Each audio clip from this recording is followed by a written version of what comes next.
I'm Thomas Porteous and you're watching the World Report on NewsX World. Let's take a look at the top headlines this hour. Ukraine's President Volodymyr Zelensky says the US offers strong 15-year security guarantees, but Kiev wants longer as discussions continue amid the war. President Donald Trump says a deal to end the conflict is closer than ever, but there is still no breakthrough on territory as diplomacy continues. The Kremlin says Ukraine must withdraw its troops from remaining Donbass areas if it wants peace and warns Kiev could lose more territory otherwise. Moscow says Putin and Donald Trump have spoken ahead of Trump's talks with Volodymyr Zelensky, with another call planned soon. Israeli Prime Minister Benjamin Netanyahu will meet President Donald Trump in the United States as regional tensions rise amid Israel's operations in Gaza, Lebanon and Syria. The talks at Mar-a-Lago on Monday focus on advancing the first phase of the Gaza truce as pressure builds around Iran and regional security. Thailand's army accuses Cambodia of breaking a ceasefire by sending more than 250 drones over the border. Officials say the incident raises tensions as both sides had agreed to halt hostilities. Syrian government troops deploy to Latakia and Tartus after deadly protest clashes kill 4 and injure more than 100. The unrest challenges President Ahmed al-Shara as his new government tries to stabilize the country after years of war. 3 Turkish police officers and 6 Islamic State militants are killed in a gunfight in Yalova, with police raiding dozens of locations nationwide. Officials say 8 police and another security member are wounded, a week after over 100 suspected IS militants were detained. Fire at a nursing home on Sulawesi Island kills 16 people and injures 3 late on Sunday, local officials have said. Authorities are on the site as emergency teams respond and investigate the cause. North Korean leader Kim Jong-un oversees the launch of long-range strategic cruise missiles, with state media saying it confirms nuclear and counterattack readiness. The test comes as Kim showcases military and economic progress ahead of a key ruling party congress in early 2026. We start this hour in Europe and more news from the ongoing Russia and Ukraine war.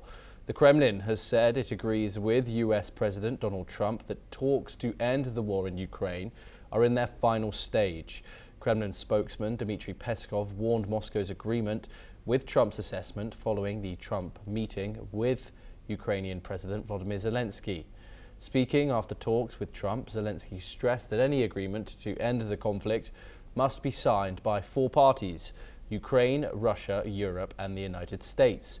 He added that Kiev hopes to move forward quickly and is open to different formats for future meetings. The Ukrainian president criticized Russian actions, saying they do not match President Vladimir Putin's claims of peaceful intentions made to Trump.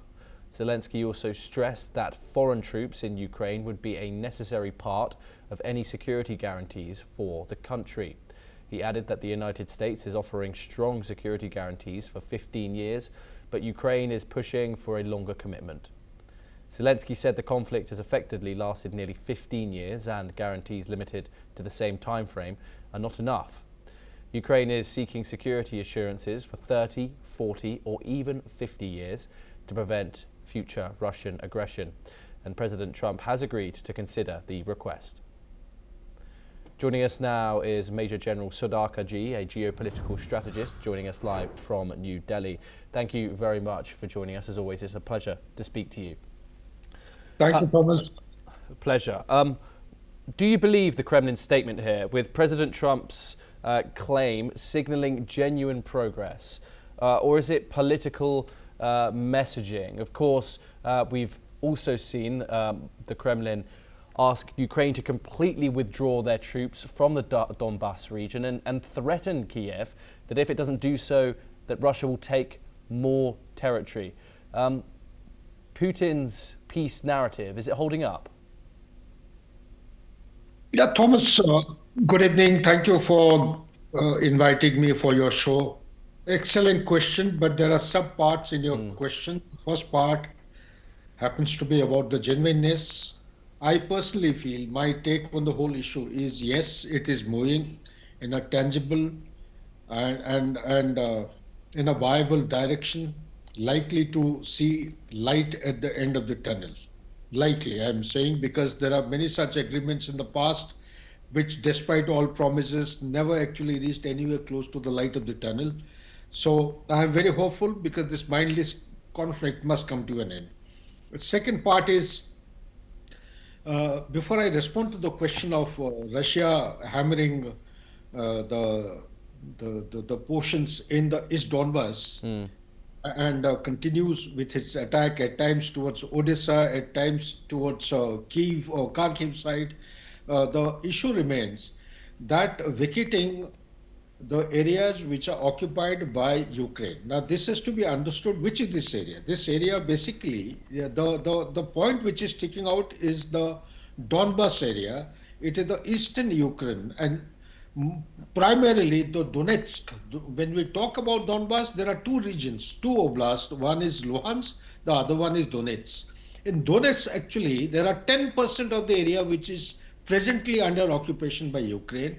This is that Russia is demanding that Ukraine must vacate this 10% area and Donetsk must be, they want to keep Donetsk under their feet. That is what the demand is.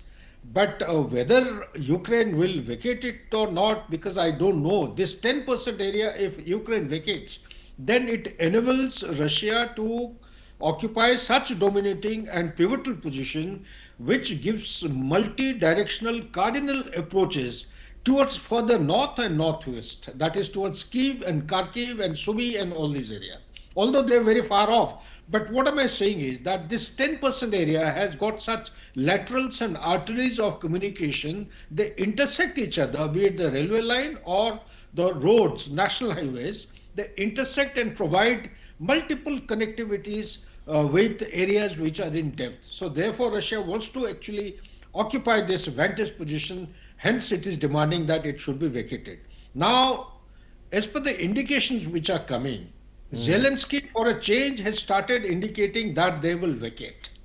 But whether it is going to take place or not, that the parliament of Ukraine has a major say, because everything which is being decided, talked about the sovereignty or territorial integrity, the president doesn't have any say. Zelensky today is neither the technical nor the legal leader. He doesn't have any locus standi. It is the parliament of Ukraine which has to take a call, and based on the ratified result, the peace proposal will see the light of the day. And third point which you made is that, is it moving ahead in a tangible, in a progressive manner? Yes, it is moving ahead. And even if it is not, let's hope for the best. The only two sticking points are the issue which I have just described. It is about the Donetsk and the Luhansk. Back to you, Thomas. Indeed, and of course, this territorial integrity is what comes down to it, and that is seemingly such a large chunk of land. By doing so, they are making their port, their only port available is Odessa. It will be much more vulnerable.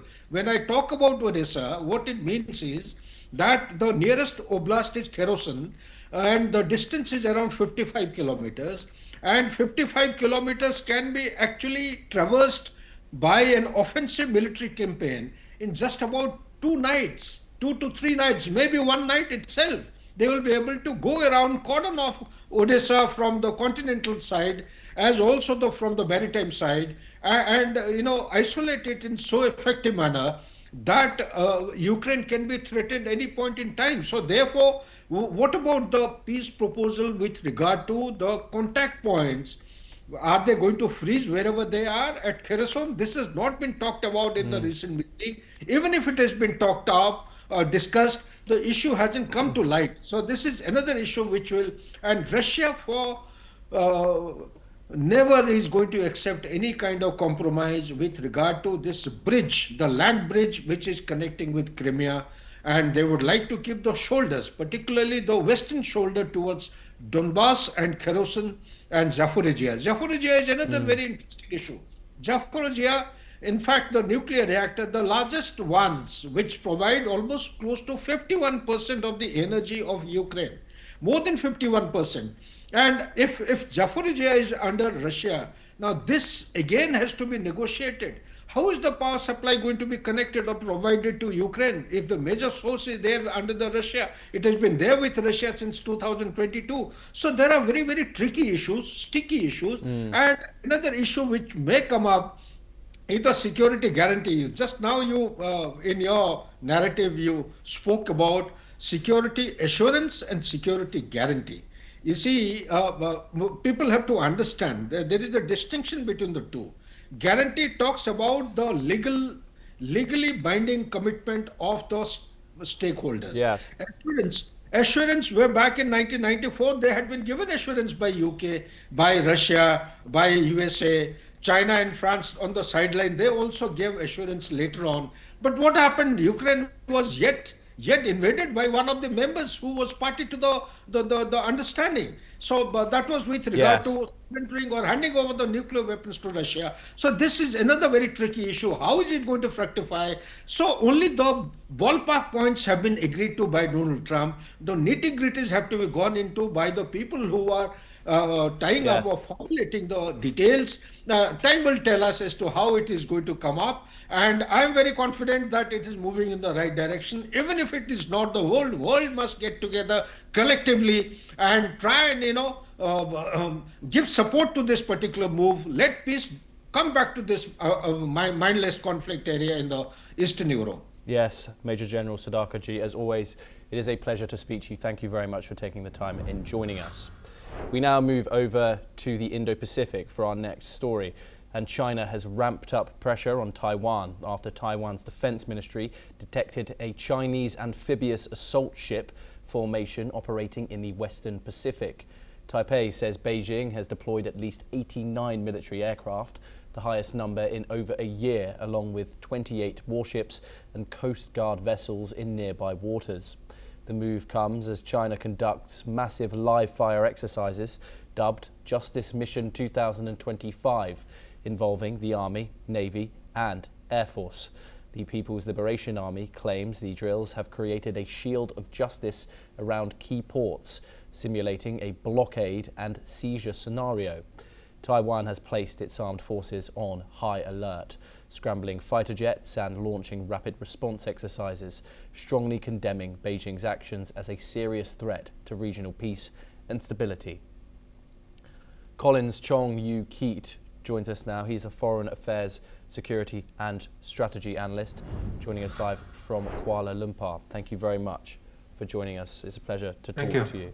Of course, this is a developing situation.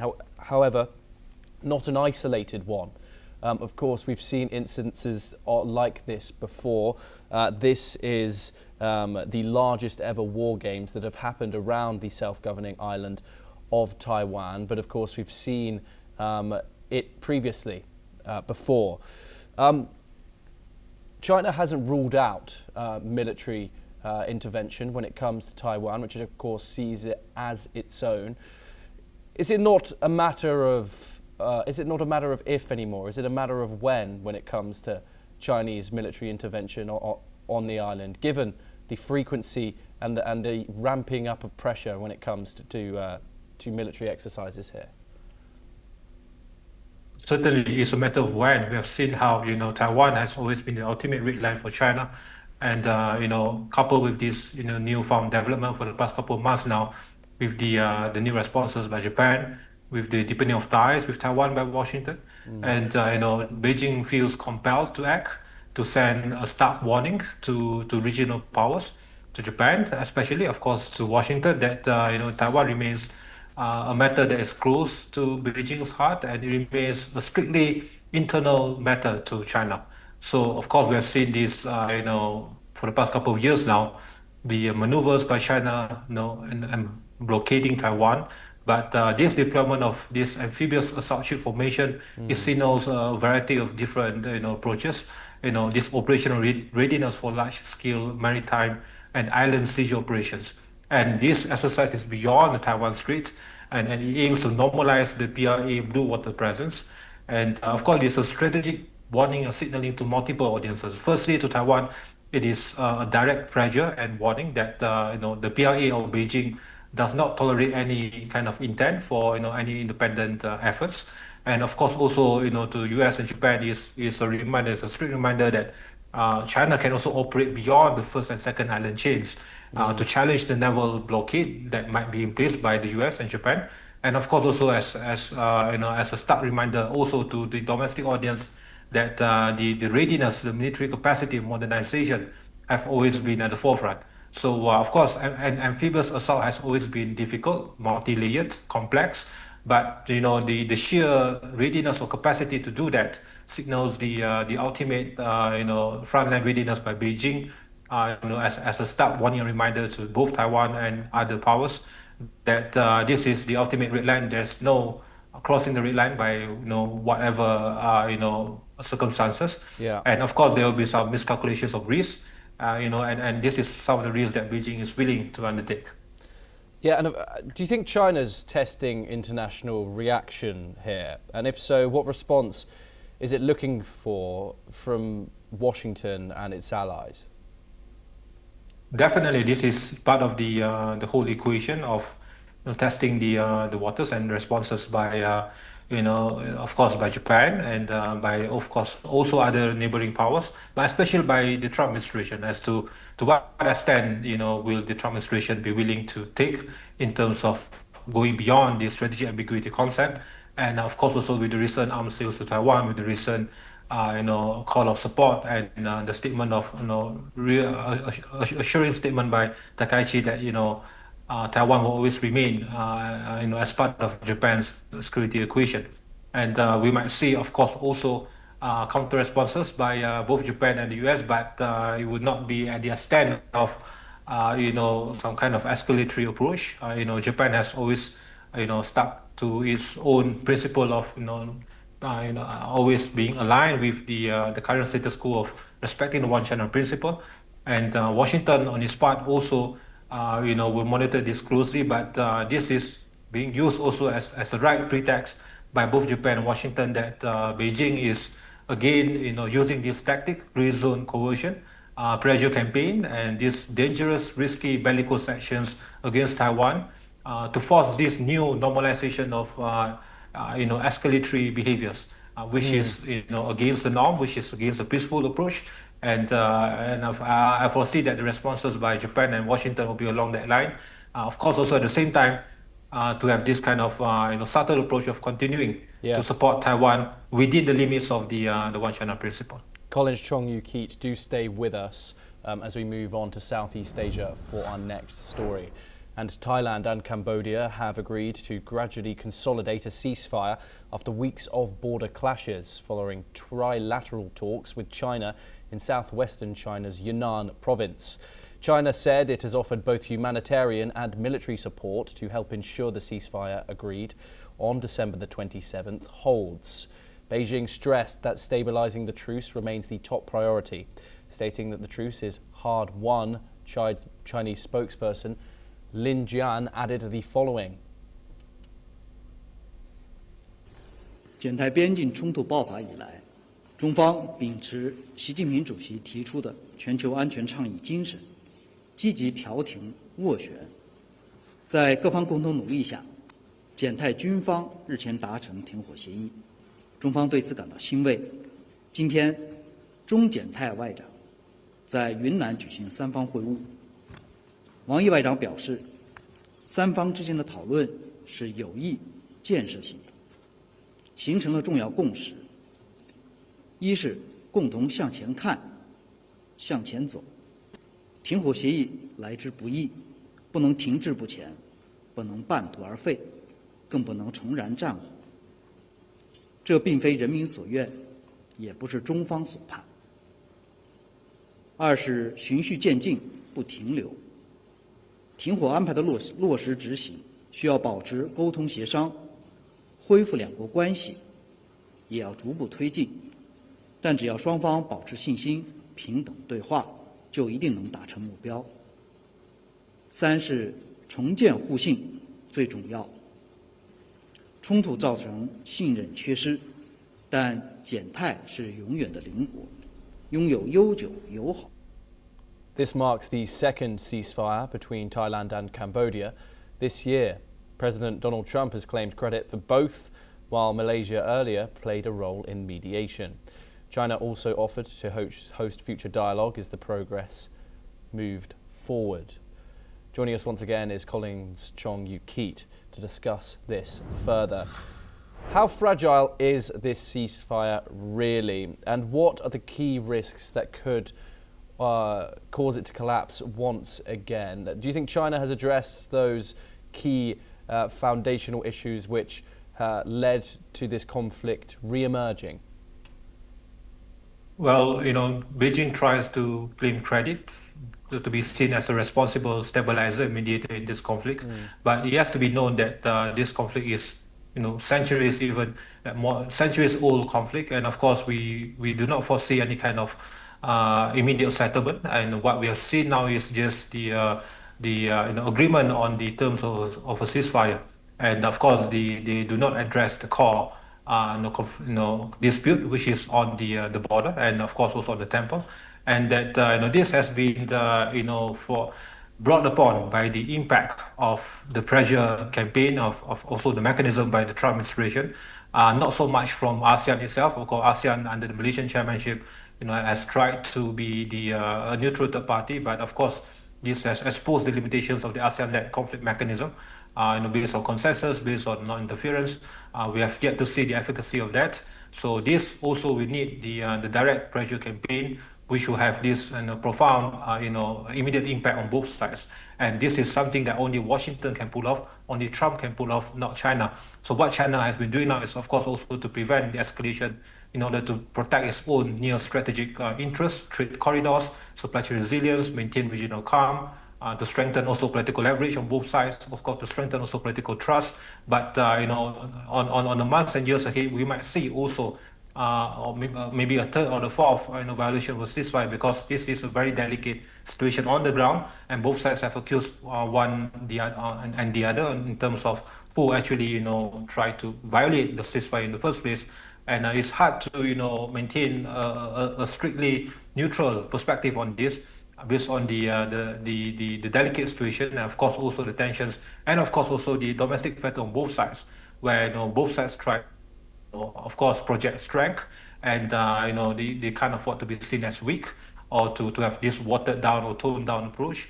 And it's going to be a very delicate situation for months to come. But again, President Trump won't let this falter. Of course, this has been one of his legacies, to be seen as a pacemaker. And of course, I think for sure ASEAN will need to reinvent itself in terms of how we can do better in managing this. He has failed to do that in Myanmar.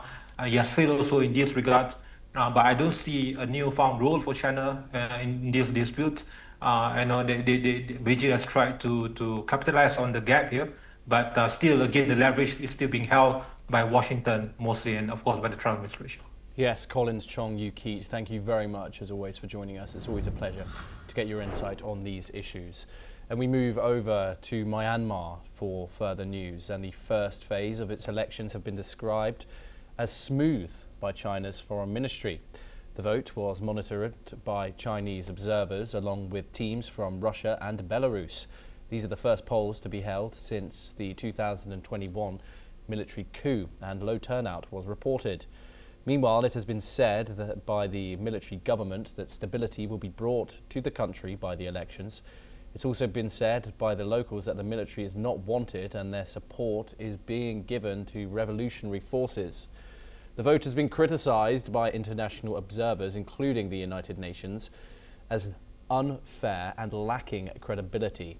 Pro-democracy parties were barred from participation, and former leader Aung San Suu Kyi remains in detention. It is hoped by China that the next phases of voting will help stabilize Myanmar, support peace, and restore development. Let's listen into what the Chinese Foreign Ministry has had to say. 缅甸政府12月28日举行了全国大选的第一阶段投票。中国观察团同有关国家和国际组织代表现场共同观摩。投票过程总体平稳有序，大选顺利启动。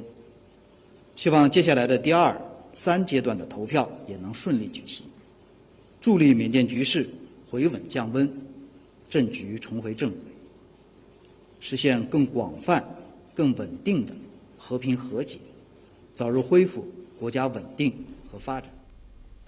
We move on now, and Russian billionaire Vladimir Potanin has expressed his footprint in the technology sector with a major investment in IT infrastructure. Through companies he controls, Potanin has acquired a 25% stake in a leading IT provider in a deal valued at over $200 million. The purchase was made through a joint venture involving Potanin's holding tech company and a tech firm that also owns an online lender. Potanin, best known as the CEO and largest shareholder of a major metals company, has been steadily increasing his presence in the technology space, having already taken a significant stake in one of Russia's largest internet companies earlier this year. The IT firm in which he now holds a quarter stake has reported strong growth, with revenue up more than 40% compared to earlier, highlighting the potential and profitability of his latest investment. Well, that's all that we have time for this hour. Keep watching NewsX World for more international updates.